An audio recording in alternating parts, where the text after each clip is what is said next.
kita akan membahas apa saja batasan-batasan yang perlu kita pahami pada saat kita belajar di blog kali ini tentang penyakit kulit dan kelamin. Jadi sebelum kita masuk, apa sih sebenarnya kalau dibilang penyakit kulit dan kelamin, kenapa mesti digabung antara kulit dan kelamin? Pasti ada asumsi kalian, apa sih maknanya kenapa kulit dan kelamin digabungkan dalam satu pembahasan. Artinya kulit di seluruh tubuh kita penampang atau yang menutupi bagian organ terluar dari tubuh manusia adalah kulit. Nah, untuk anatomisnya secara penampang kulit, baik di kulit di luar ataupun di bagian kelamin, itu hampir sama secara anatomis.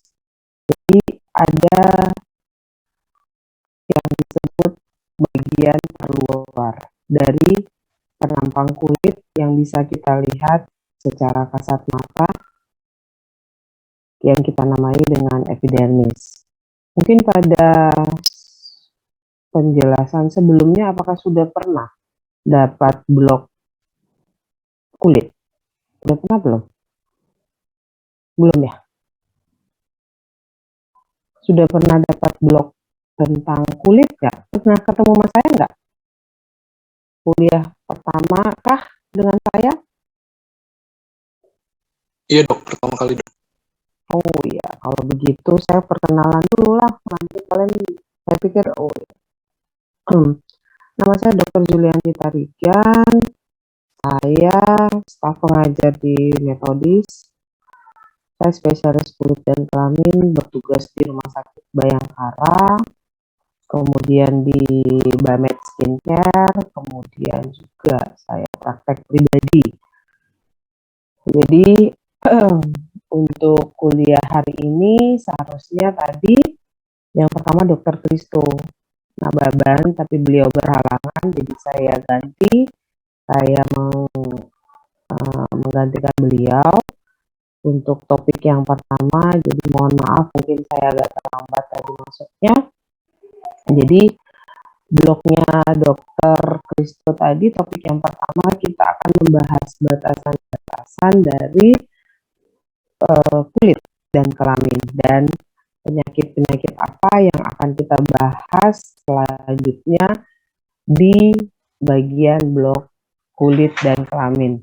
Artinya nanti ini hanya pembukaan atau wacana pengenalan terhadap bagian kulit supaya kalian mengerti bahwa akan ada pembahasan lebih lanjut. Tapi kalau sudah masuk ke blog selanjutnya, kalian harus sudah paham apa-apa aja yang sudah, seperti yang tadi saya bilang, penampang kulit, apa aja yang sudah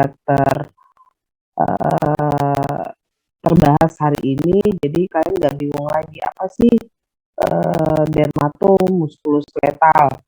Nanti masuk di grup di blog DMS itu kita akan bahas semua penyakit-penyakit kulit. Kalau sekarang kita akan buka wawasan kalian yang akan kita bahas pada DMS atau blog-blog selanjutnya. Karena kulit nanti masuk di blog DMS, dermatomuskuloskeletal, kemudian di blog genitourinaria, kemudian di blog kesehatan nasional, kemudian masuk di blog kesehatan nasional, ada blog TropMed, tropical medicine, itu juga kulit juga masuk. Jadi untuk di blog ini IKD3 kita akan membuka wawasan kalian untuk mengenal kulit itu atau dermatomuskuloskeletal itu apa ya. Jadi kalau kita mau tahu yang penyakitnya, harus tahu dulu yang normalnya. Kalau kita mau mengerti, oh ini nih barang yang KW, kita harus tahu barang orinya. Itu juga dengan penyakit. Kalau kita mau tahu penyakitnya, kamu harus tahu juga normalnya kulit itu bagaimana. Bentukan normal kulit itu bagaimana. Anatomi dari kulit itu bentuk dan strukturnya bagaimana. Ya, kalau yang sudah dibilang abnormal ya artinya sudah terjadi suatu penyakit di kulit. Bisa saja karena infeksi. Infeksi apa aja? Bisa karena infeksi virus, bisa karena infeksi bakteri, bisa karena parasit, bisa karena jamur. Nah, kalau sudah terinfeksi dengan mikroorganisme, pasti bentukannya sudah penyakit dan bentukan kulitnya pasti sudah abnormal. Jadi, setiap bentukan yang abnormal sebelumnya kamu harus tahu yang normalnya dulu. Bagian kulit normal terlihat tidak ada kemerahan. Bagian kulit normal terlihat teksturnya tidak berpori-pori. Bagian kulit normal tidak ada bentukan benjolan. Bagian kulit normal tidak ada bentukan seperti berubah. Bagian kulit normal tidak ada bentukan berair. Jadi bagian kulit normal itu, intak kulit normal itu yang kamu bisa lihat adalah kondisi kulit dengan komposisi baik epidermis, dermis, dan subkutisnya itu secara anatomis dan fisiologisnya sesuai dengan kondisi yang normal. Tapi kalau sudah ada infeksi, ada satu kondisi dermatitis, itu akan mengubah semua baik struktur maupun bentukan dari si anatomi kulit. Jadi ingat bahwa kalau kita mau memasuki ke penyakit kulit yang normalnya dulu kamu harus pahami. Ya. Sorry ya, Dek. Bentar ya. Halo? Udah? Kenapa, Dek? Aku lagi ngajar, nanti kita ngobrol bentar ya. Yuk. Jadi, bentukan dermatologi, kalau udah dibilang dermatologi adalah ilmu yang mempelajari tentang kulit.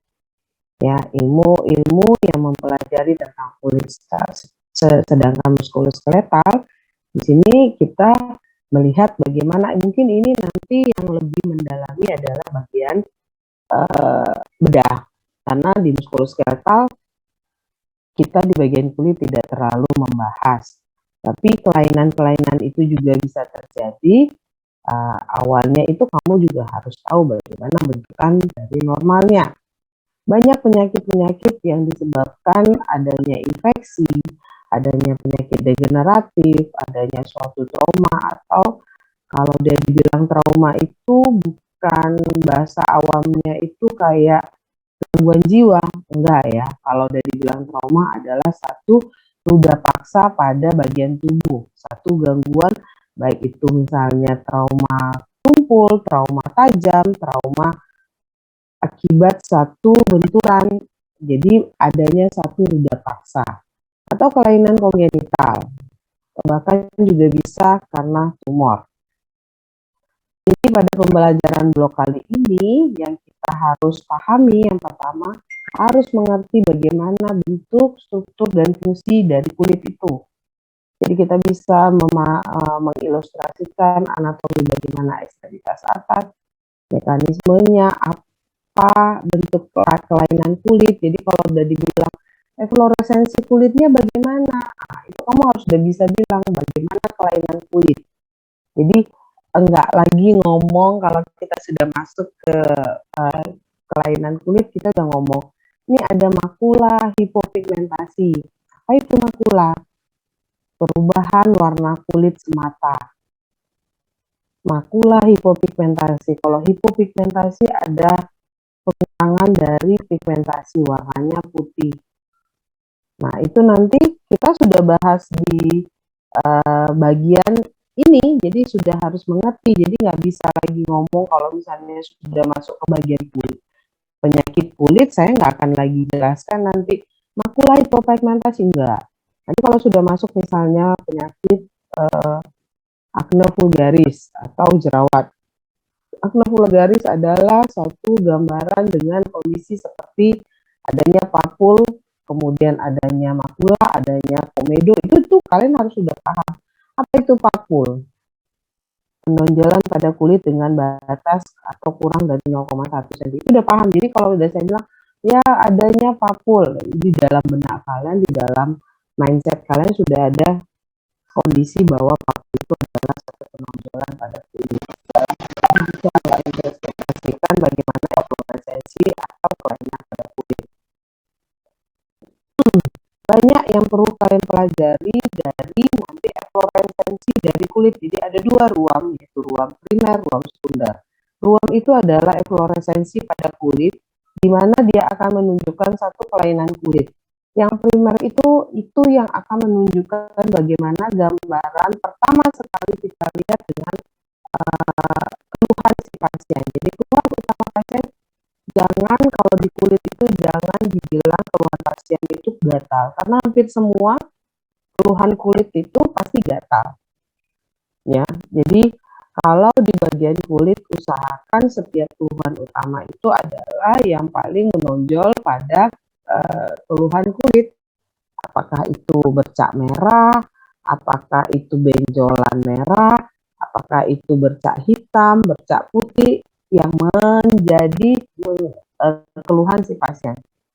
Bisa saja keluhannya bercak merah tapi dia keluhannya gatal, atau bisa saja dia benjolan merah keluhannya juga tambahannya gatal. Jadi yang kamu jadi penting pada keluhan utama adalah pasien datang dengan kondisi apa. Itu menjadi keluhan dan kelainan utama pada pasien dengan kondisi. Jadi kalau misalnya pasien keluhan utamanya apa, Bu? Oh, gatal, Dok. Nah, kalau sudah dibilangnya gatal, itu jangan jadikan satu keluhan atau kelainan kulit yang fluoresensi primer. Jadi kalau ruam primer itu yang kamu lihat, apa Bu keluhannya gatal? Iya, awalnya bagaimana Bu? Oh iya, kelihatan bahwa ada suatu gambaran bercak merah. Sudah berapa lama? Bagaimana awalnya? Apakah awalnya cuma berupa bintil? Apa langsung bercak? Beda, kalau bintil itu ada penonjolan. Kalau bercak dia hanya merah aja. Seperti kalau misalnya kamu habis digaruk.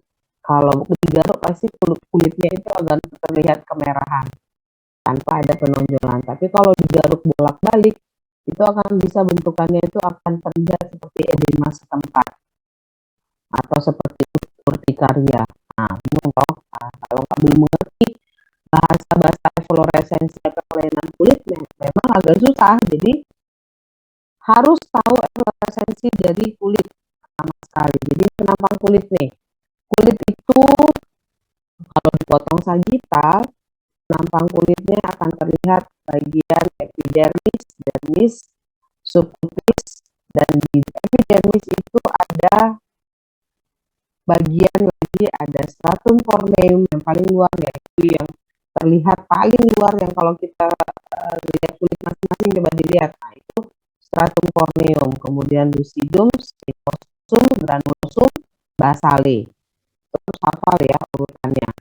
Kemudian masuk di dermis. Di dermis ini yang paling terlihat ada kelenjar minyak, ada kelenjar limfo, ada saraf, dan folikel rambut. Jadi kalau dibilang ngobatin atau mengoleskan salep yang harusnya bisa sampai ke dermis, pikirkan apa yang bisa, karena tidak hanya lapisan di luarnya ada.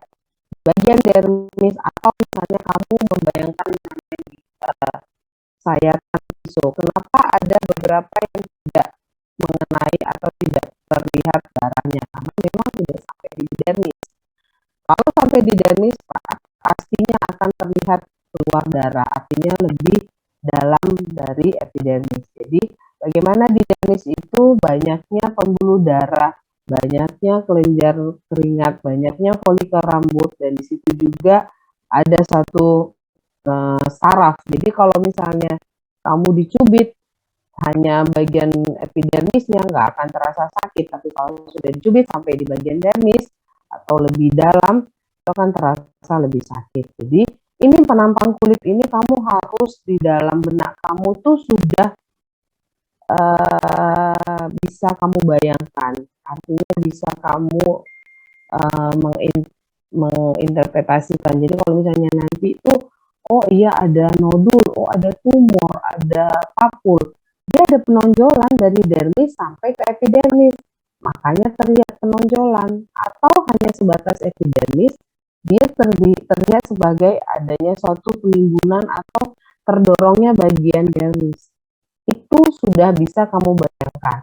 Atau misalnya kamu ada kebotakan, nanti ada gangguan-gangguan pada. Jadi kalau misalnya ada dibilang penyakit kulit itu tidak hanya bagian kulit semata ya, kuku masuk ke bagian kulit, rambut juga nanti kita akan bahas. Jadi kuku, rambut, kulit itu 3 poin nanti yang akan kita bahas di penyakit kulit dan kelamin. Ya, jadi karena di dalam kulit itu ada namanya folikel rambut yang memang di bagian seluruh tubuh kita itu ada folikel rambut, karena yang terlihat bukan hanya rambut, oh ya bahasanya rambut di kepala, oh tidak. Jadi hampir seluruh bagian kulit yang terlihat berambut kecuali telapak kaki sama telapak tangan, itu tidak ada rambutnya. Telapak kaki dan telapak tangan itu nggak ada folikel rambutnya. Jadi itu harus kamu tahu. Kemudian yang kamu harus tahu juga penyakit kulit. Nah, tadi saya bilang kalau dibilang penyakit kulit tidak selalu infeksi.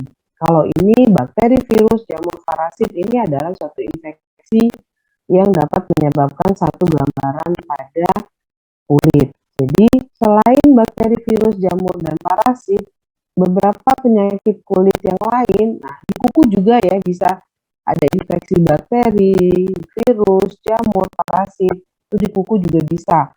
Di rambut juga bisa, makanya nanti ada pinyakatitis katanya, atau jamur pada kepala, itu bisa. Atau juga yang biasanya kalau bahasa awamnya kutuan itu termasuk infeksi pada kulit kepala akibat parasit yang disebabkan oleh pediculosis capitis. Itu bisa kita jumpai pada penyakit kulit nanti di TropMed, itu akan kita bahas. Kemudian ada juga nanti misalnya di kuku, pada penderita dengan jamur di kuku namanya onychomycosis, gambarannya itu biasanya kukunya kusam. Orang-orang yang suka bercocok tanam tanpa menggunakan sarung tangan itu seringkali terjadi. Apa aja yang kalau virus juga bisa mengenai di daerah rambut atau di mata, bahkan juga bisa di daerah kelopak mata, misalnya herpes. Sorry ya Dek, bentar ya.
Kemudian ada namanya itu penyakit kulit dermatitis. Nah, itu sebenarnya diagnosis dermatitis itu nantinya akan menjadi suatu diagnosis sampah. Artinya gini, sampahnya ya.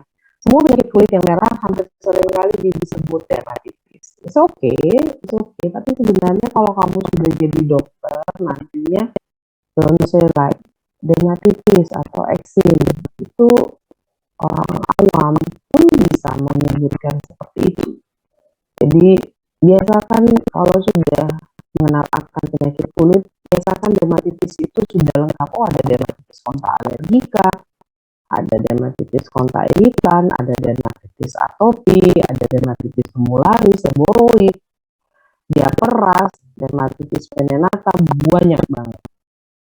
Ya, jadi jangan bilang langsung, oh iya dermatitis, sering banget. Terus saya dapat konsulan itu dari teman-teman sejawat, dok katanya saya didiagnosis dermatitis apa gitu loh kan, banyak kan, nggak segampang itu bilang dermatitis udah gitu aja, tapi banyak dermatitis apa gitu. Jadi jangan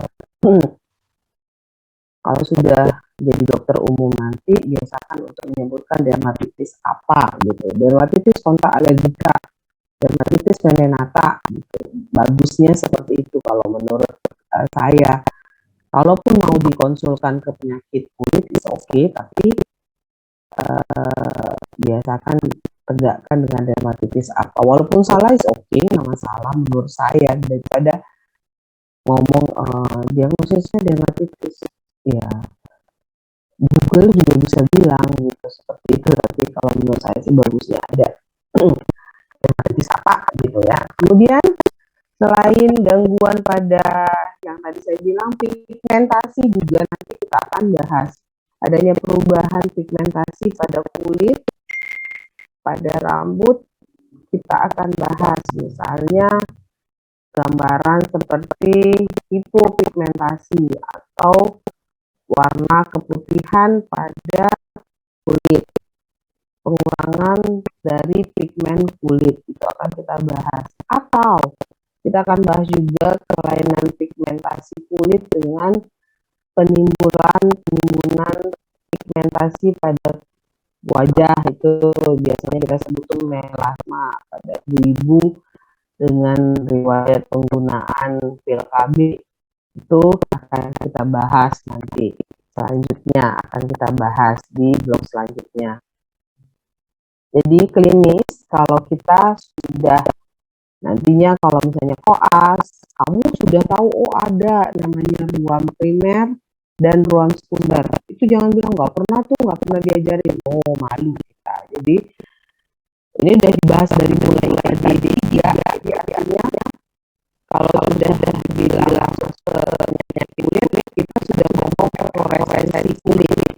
Apa itu fluoressensi kulit? Lain pada kulit. Apa itu kelainan pada kulit? Adanya ruam primer dan ruam sekunder. Bagaimana bedanya ruam primer dan ruam sekunder?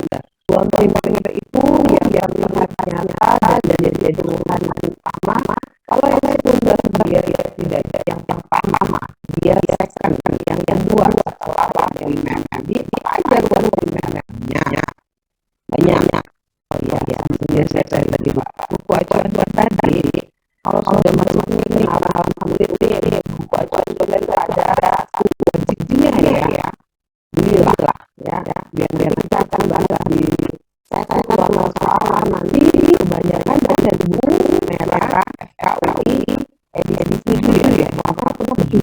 Saya masih punya edisi 7. Atau untuk penyakit kelaminnya juga penyakit seksual, nanti di FKUI juga. Atau kalau kalian masih belum, spesifik bahasa Inggris boleh pakai. Jadi pertama yang harus kalian pelajari itu buku FKUI penyakit ilmu penyakit kulit. Yang kedua ilmu penyakit kedua seksual FKUI juga. Di situ nanti kamu harus belajar banyak cara. Di situ ilmunya bagaimana bedanya ruam primer apa aja. Contohnya ini yang tadi saya bilang, ulalah dokumentasi gambaran titik, baca kulit, pada kulit, kamu harus bilang bagaimana ukurannya, bagaimana bentuknya, bagaimana pembahasannya, distribusinya, dan bagaimana juga jumlahnya, apakah dia satu, solider, atau multiple, atau general massa, lebih dari satu. Jadi kalau mau bilang satu komposisi lain kulit, tidak ada gampang namanya jumlah ini mulai implementasi inang. Jadi kamu bilang makulah implementasi ukuran miliar atau miliar itu seukuran bangunnya itu, atau misalnya ukuran apa, jadi lebih lebar dari 1 cm, jadi kita bilang miliar bagaimana multiple. Distribusinya biasanya bagaimana, ada linear, dia tidak lurus, tegak lurus, atau dia biasa saja bentuknya itu menyeluruh generalisasi. Itu nanti harus tahu gambaran seperti itu, harus tahu. Kemudian ada yang satu penonjolan ini gambaran seperti ini. Yang ini resiko apa? Benjolan yang berisi air. Bentukannya ini bagaimana? Jangan kayak gerombol ini gitu aja. Jadi bagaimana caranya?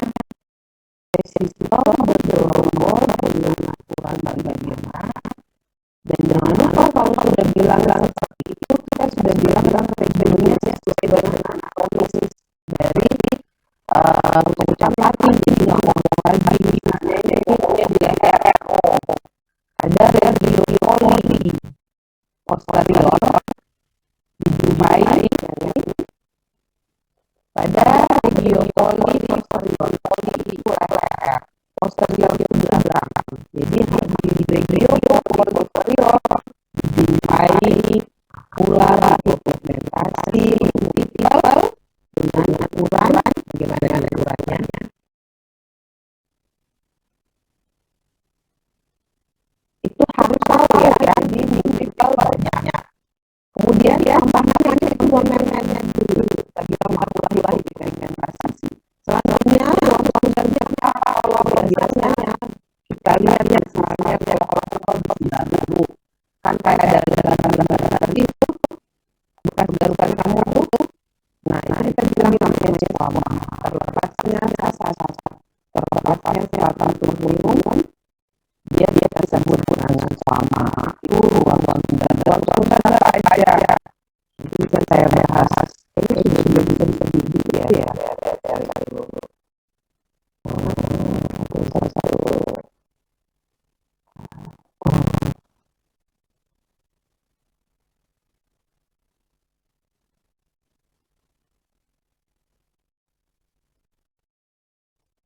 Ini kelihatan ada enggak? Ada.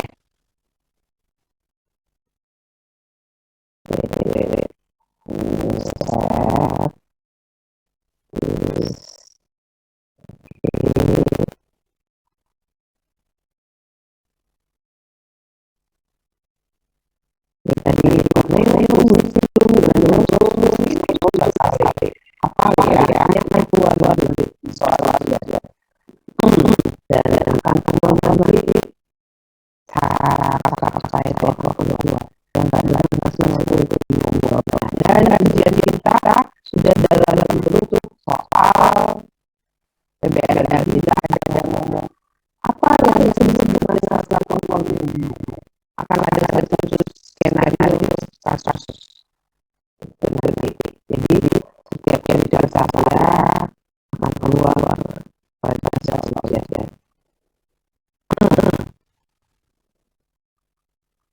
Nah ini dia ini. Fluoresensi atau resistisi mana sih yang dibilang fluoresensi primernya? Apa itu kurang bahan warna kulit jadi bagaimana? Bisa secara merah, bisa secara putih, bisa secara hitam. Kalau dari bilang bahan papur, benjolan kecil ukurannya kurang dari setengah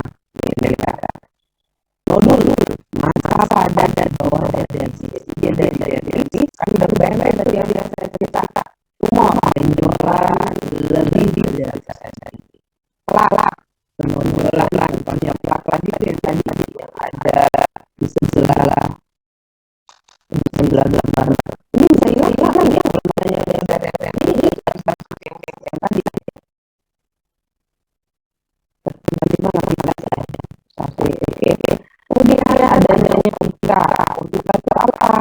Utika itu EDD pada dia bukannya itu berusaha, tapi dimulai ada definisi membuat barang bahwa contohnya itu kayak sampahnya kalau bilang bahasa awal bulan karena nggak bulan. Nah itu Utika levelnya.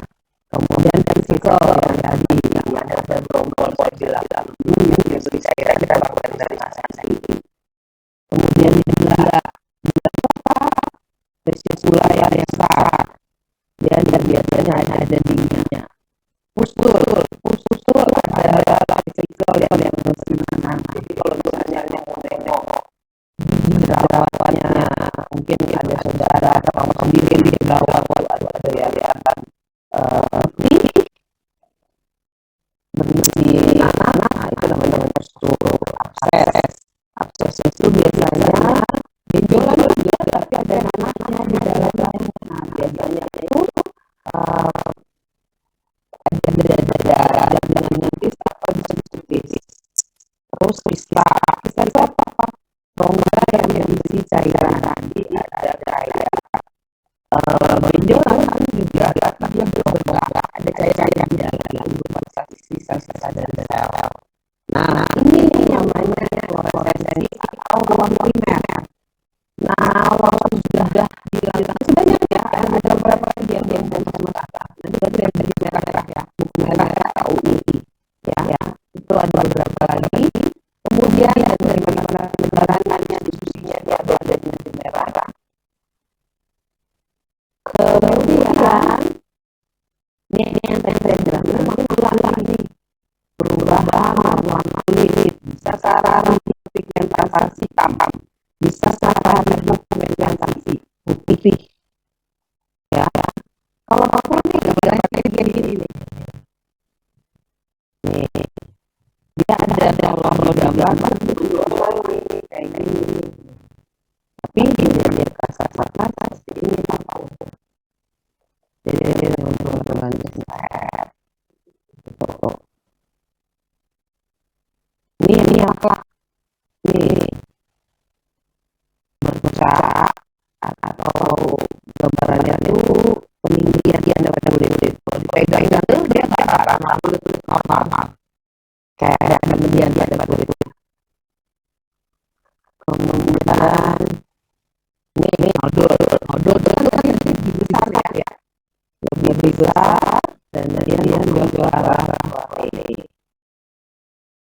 nodul itu ada apapun kan tadi ya besar ya, ini namanya nodul. Terus ini urga dia bilang urga ya pada pasien kanker. Diduga dari sebetulnya ada penularan atau manfaat ini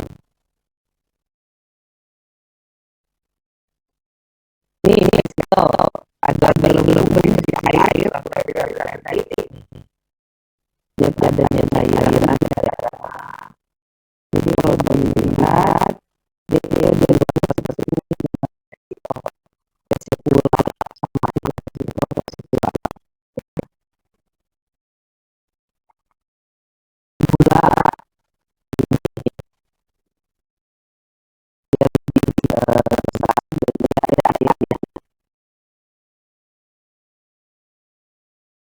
musuh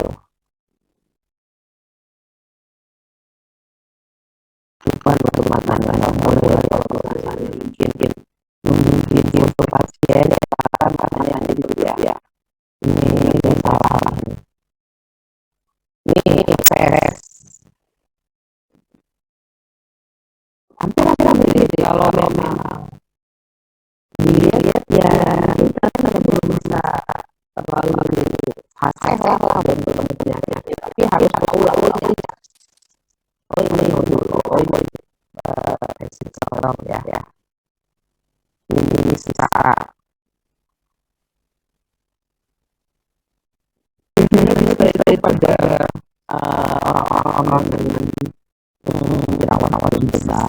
bisa. Nah, ini sama dengan semua penjualan di jasa itu udah dibilang humor, ya. Kemudian efloresensi yang sekunder. Kalau yang sekunder itu yang gimana sih? Yang memang tambahan. Jadi ada squama, seperti tadi, ada sisik, yang tadi saya bilang lepasnya atau lapisan stratum corneum itu lepas. Kemudian kalau dibilang kerak atau kreak itu ada gambaran kayak kerak pada cairan badan yang kayak kering gitu. Jadi kalau misalnya kamu pernah luka, terus dia ada proses penyembuhan, dia akan terlihat seperti berkerak. Nah, itu namanya krusta. Ya. Atau erosi. Kalau erosi, bedanya erosi sama ekskoriasi. Kalau dia erosi itu tidak. Jadi kalau misalnya kamu garuk, tidak ada sampai keluar serum, itu dia bilang kita sebut erosi. Jadi kalau ada kulit, kelainan kulit yang dia aku bilang gatal, pasti dia garuk. Nah, kalau misalnya dia garuk, kayak ada gambaran scratching gitu, ada erosi, dia tidak ada gambaran kayak serum. Tapi kalau udah ekskoriasi, katanya gambarannya itu udah sampai di bawah lebih dalam lagi ya. Kayak ada cairan-cairan gitu loh kalau digaruknya sampai dalam. Terus yang kedua selanjutnya adalah ulkus. Ulkus adalah kehilangan jaringan lebih. Jadi dia lebih dalam lagi. Ini contohnya nih. Ini squama. Kalau boleh mau dilihat tuh kayak ketombe. Nah, ketombe itu kan ada squamanya tuh. Tapi di bawahnya itu pasti ada makulanya atau bercak merahnya. Jadi kalau kamu lihat bedanya kalau misalnya ada yang squama itu ada yang berminyak, ada yang berwarna kuning, ada yang berwarna putih. Nah, kamu lihatlah ketombe. Ya. Nanti ada pasien-pasien dengan psoriasis. Nah, pasien-pasien psoriasis biasanya squamanya lebih tebal. Lebih tebal dan dia kayak lilin. Jadi kalau kita kerok, pernah ngerok lilin nggak? Pernah tahu lilin nggak? Pas kamu kerok gitu kan, kayak dia berhelai-helai gitu. Nah, gitu. Itu biasanya khas banget pada pasien dengan psoriasis. Nah, ini kalau misalnya pasien dengan misalnya kalau habis sembuh dari herpes zoster atau varicella, biasanya pasien-pasien itu awalnya kan vesikel, dia berisi air, kemudian dia kering. Nah, kering dan dia jadi kerak seperti ini, krusta. Gitu. Nah, kalau ini erosi. Jadi kalau misalnya ada luka bakar yang memang sudah seperti ini lecet, nah, itu kita namanya erosi. Tapi kalau lebih dalam lagi, nah, ini namanya ekskoriasi. Jadi dia hampir ke dermis, ya. Ini ulkus. Ini sikatrik atau jaringan parut. Itu termasuk juga ruam sekunder. Ya, yang tadi saya bilang, gimana ukurannya? Miliar, seperti besarnya itu jarum pentul, lentikular, biji jagung, kemudian numular kayak uang logam, plakat, lebih besar daripada numular. Susunannya bagaimana? Linier, seperti garis lurus, sirsinar, gimana kayak lingkaran, asinar kayak bulan sabit, polisiklik. Jadi ke polisiklik itu biasanya pada tinia atau jamur, biasanya kayak gambaran pinggiran yang sambung menyambung. Koringiformis. Jadi koringiformis itu kayak ada satelitnya ada di tengah lesi induk, terus pinggir-pinggirnya itu dikelilingi. Itu biasanya sering pada kandidiasis atau jamur pada kaki biasanya. Nih, yang linier kayak tadi saya bilang, seret, dia gambarannya ke atas. Atau anuler. Yang tadi itu kan ada gambarannya, kayaknya gambarannya tuh kayak anular. Nah, yang tadi yang pertama sekali saya lihat kan. Polisiklik, bagaimana dia gini, gambarannya sambung menyambung. Hepertiformis, yang tadi saya bilang bergerombol. Kemudian irisiformis, nah dia agak mencar-mencar. Kalau berkelompok gini nyatu gitu. confluence, bentukannya ini kayak seperti ini, confluence atau corembiformis. Ada lesi inti, di pinggirnya ada kayak lesi-lesi yang kecil-kecil. Terus penyebarannya sama lokasinya bagaimana? Ada gambarannya sirkumskripta yang tadi saya bilang berbatas tegas. Ada nanti kalau misalnya bercak merah atau bercak putih atau bercak hitam, dia nggak bisa kita bedain batasnya. Batasnya itu agak abu-abu gitu loh, nggak tegas gitu. Jadi terlihat seperti gambaran diffuse, jadi nggak berbatas tegas. Kalau sirkumskripta berbatas tegas. Generalisata tuh hampir menyeluruh seluruh tubuh. Regional tuh bagian badan tertentu.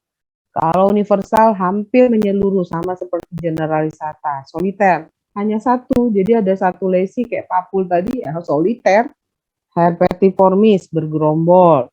Confluence menyatu atau bergabung. Discrete terpisah satu dengan yang lain. Simetrik.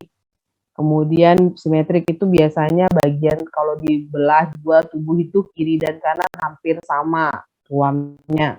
Bilateral mengenai dua belah tubuh. Unilateral biasanya juga mengenai sebelah badan, satu bagian badan aja.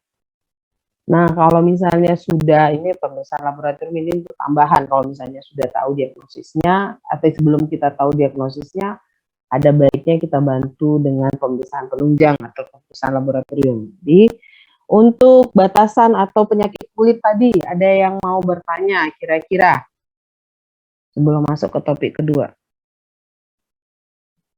Ada yang mau bertanya? Hafal, harus hafal. Dok, susah kali, baru-baru belum hafal, harus hafal. Kalau sudah bersedia masuk di kedokteran, siapkan mental untuk menghafal. No excuse, nggak ada pengecualian.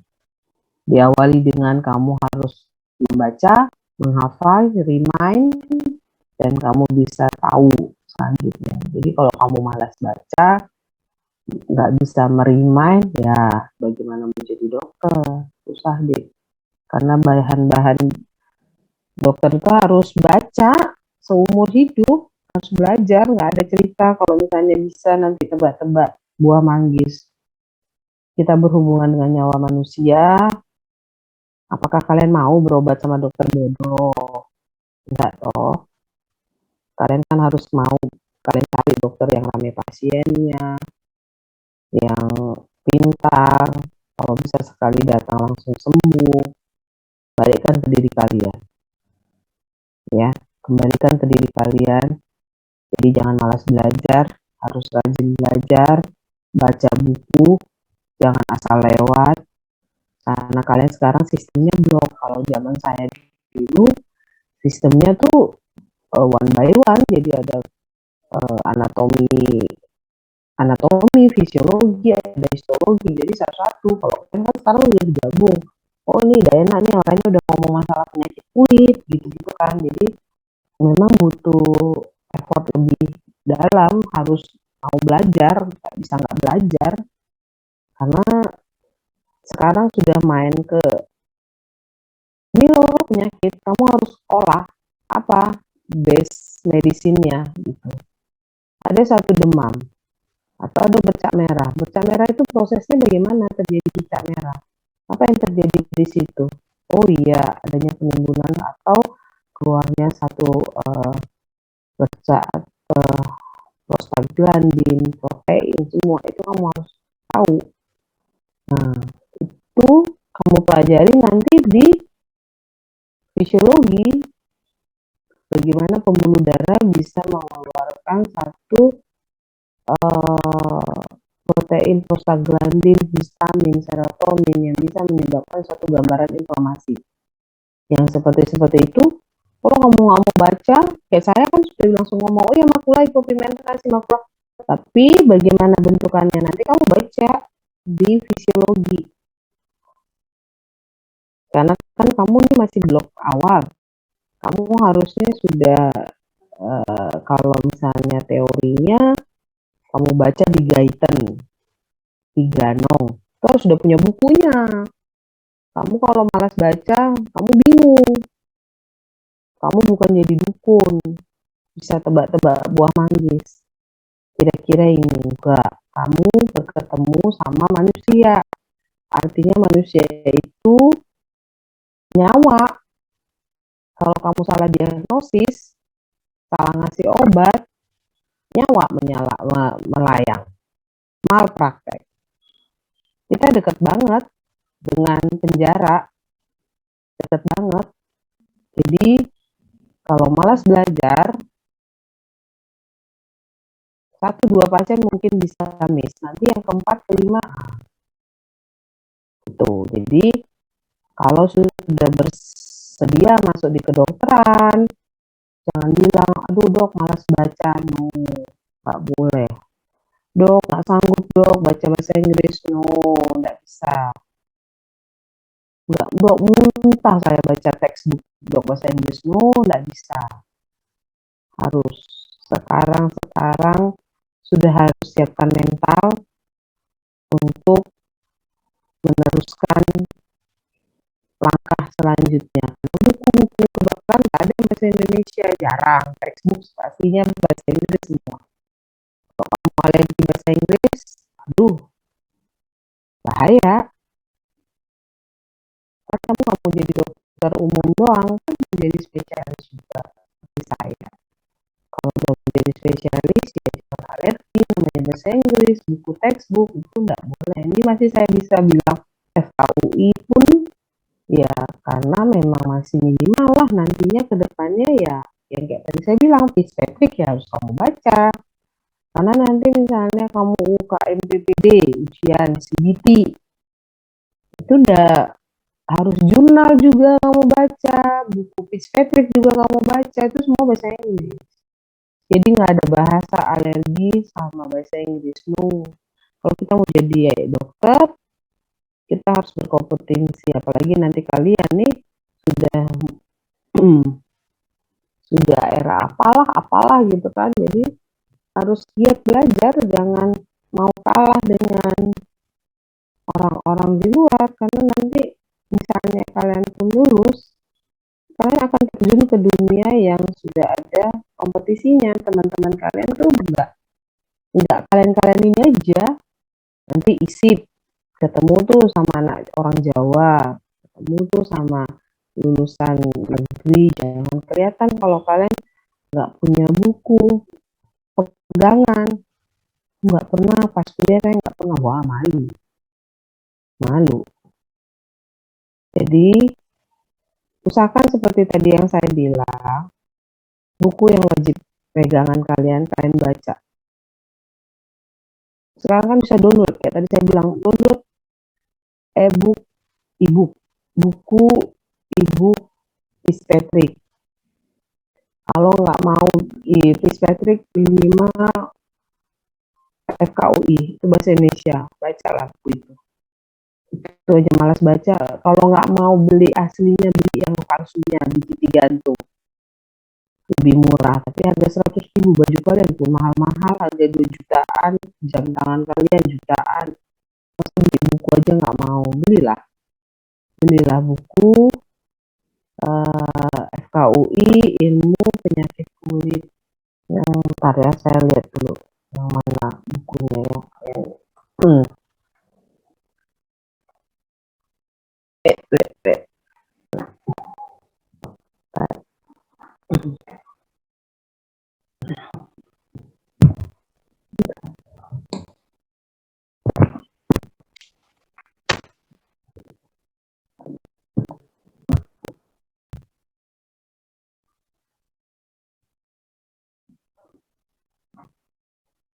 Nih bukunya seperti ini nih. Kelihatan nggak? Kelihatan.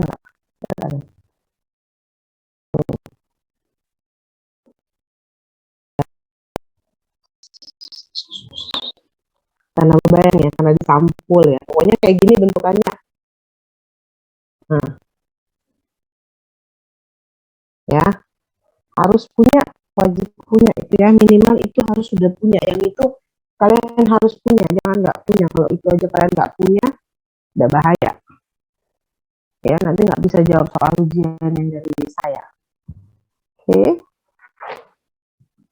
ada yang mau bertanya, Dik? Kalau nggak ada yang mau bertanya, kita masuk ke anamnesis, pemeriksaan fisik.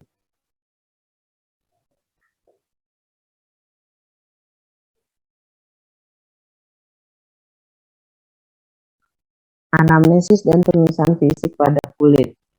Nah, ini bukan kulit aja sih sejujurnya, kulit, kuku, rambut, ya, kulit kuku. Kenapa, Dek?